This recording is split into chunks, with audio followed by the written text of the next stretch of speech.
Weapons have always been really special to Tripwire, and it's really something that we've always kind of focused on ever since Red Orchestra 1. And we were really realism nuts with Red Orchestra 2, and when it came to Killing Floor, it was a time to do something a little more action-based and creative. Even our real-world weapons, our AKs, our SCARs, our shotguns, they're all modeled very, very precise, and we really take pride in that in Tripwire. Tripwire Interactive has always been really famous and well known for having high quality guns in our games.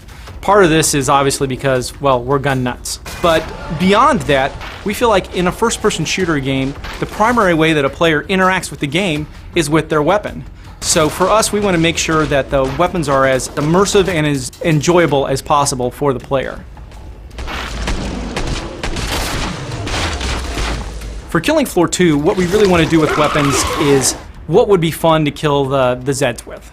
You know, a lot of it is looking at what were the favorites from Killing Floor 1 that we want to bring back. You know, assault rifles like the AK, you know, shotguns like the AA-12. Those are really fun to just destroy monsters with.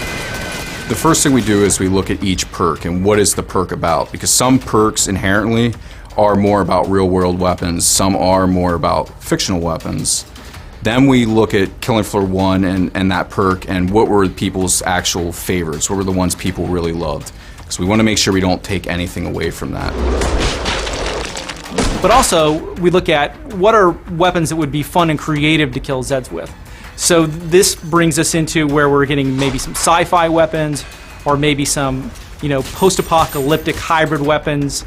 Really, the sky's the limit for us. And if it's fun to kill Zeds with, we want to put it in the game. And then the great thing about Killing Floor is, you know, when this game comes out, that won't be the total weapon set that you're going to have. Killing Floor 1 came out, and I believe we had about 19 different weapons, and now we have almost 70. So the same thing's going to happen with Killing Floor 2. You know, we're going to constantly add more stuff, we're going to add new weapons, we're going to make the perks have even more variation. My favorite weapon in Killing Floor 2 so far is probably the AA-12. So my favorite gun is probably the AA-12, the most powerful shotgun for the support perk. It's a classic, fully automatic shotgun that we had in the first game, and you know, you just feel so powerful when you're just ripping through the Zeds. Mostly just because it's a fully auto shotgun and it can just unleash so much damage down the lane. My personal favorite is going to be the Berserker class. It's gonna slice and dice, but I can't really say too much. I was always a big fan of burning things, so any flame weapon tends to get my attention, and there's going to be some fun stuff lurking there.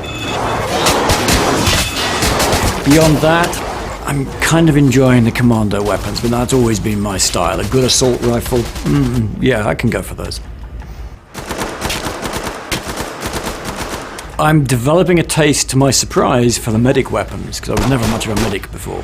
The medic is it's a cool kind of modular weapon design. It starts with a pistol, and then we build on top of that. So the pistol converts to an SMG.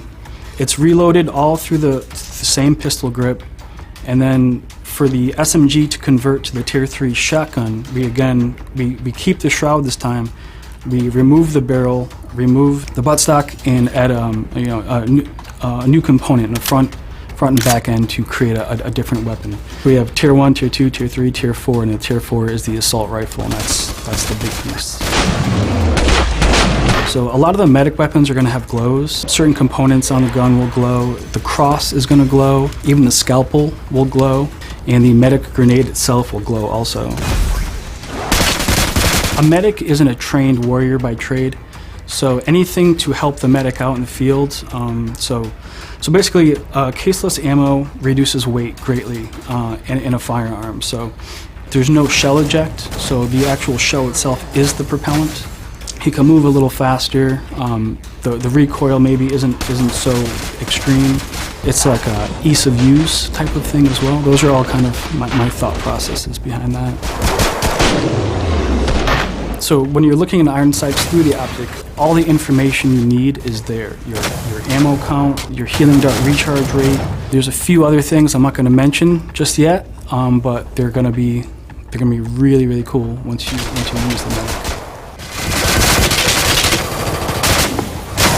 I want people to have fun when they use these weapons. I want people to just have a different experience each time. Be able to utilize all the stuff we have in game, the meat system, the persistent blood, and using these weapons to kind of exploit those systems as much as possible.